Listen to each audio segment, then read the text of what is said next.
I heard that.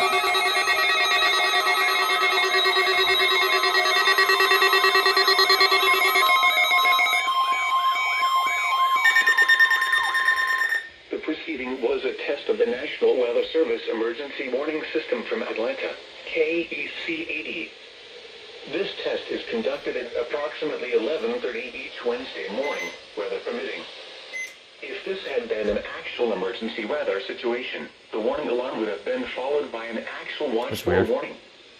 Reception of this broadcast and the warning alarm will vary at any given location.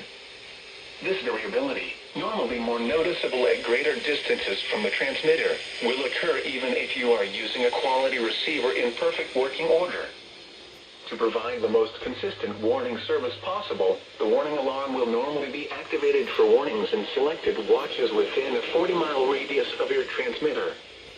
This area includes the following counties in the Atlanta listening area: Cherokee, Clayton, Cobb, DeKalb, Douglas, Fayette, Forsyth, Fulton, Gwinnett, Henry, Newton, Rockdale, and Walton. This concludes the weekly test of the warning alarm system. We now return to our normal weather broadcasting.